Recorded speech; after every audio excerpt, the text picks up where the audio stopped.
Have you ever wondered if humans can control the weather? What if rainfall, snowfall, or even the severity of storms could be manipulated at will?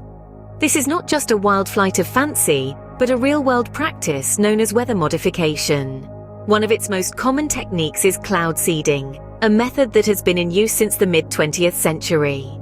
But as you might expect, playing with Mother Nature's designs isn't all sunshine and rainbows. Weather modification isn't just a concept from a sci-fi movie, but a reality that has troubling drawbacks. However, there's no such thing as a free lunch. Weather modification also has its share of drawbacks. Let's dive into the stormy side of this scientific development. One of the primary challenges is the unpredictability of results. Weather modification relies heavily on a variety of factors: the type, location and height of the clouds, the wind speed and direction, even the temperature and humidity, all play a significant role in determining the outcome. As such, it's difficult to measure and verify the effectiveness of cloud seeding, as distinguishing between natural and artificial precipitation is no easy task. Now let's talk about the elephant in the room: environmental and health risks. The chemicals used in cloud seeding, like silver iodide, potassium iodide, or dry ice, can be toxic, polluting, and even allergenic. These substances can accumulate in the soil, water, and air, potentially harming plants, animals, and humans. For instance, silver iodide can cause skin irritation, eye damage, and thyroid problems in humans. It can also negatively affect the growth and reproduction of aquatic organisms. Moreover, weather modification can disrupt the natural water cycle and climate system.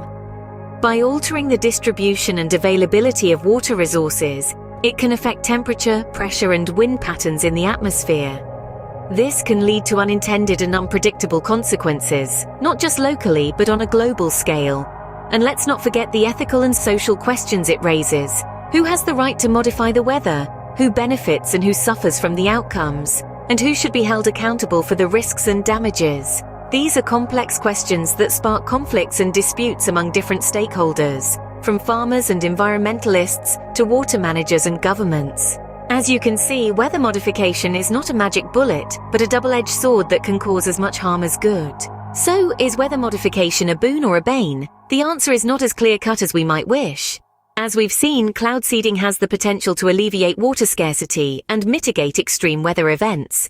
It's been a game-changer in areas like Australia's snowy mountains, increasing snowfall and providing vital resources. Yet this silver lining doesn't come without clouds. The uncertainty of results, the potential toxicity of the chemicals used, and the disruption of natural cycles all present significant challenges.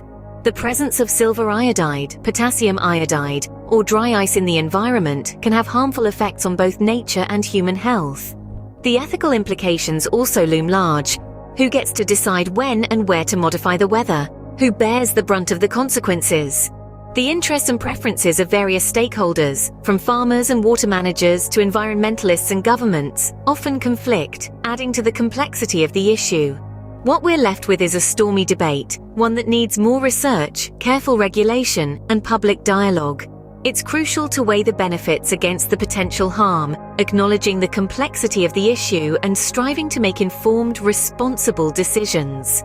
Weather modification raises crucial questions about our relationship with nature and our responsibility towards future generations. It's a debate that we all need to be part of. So, what are your thoughts on this issue?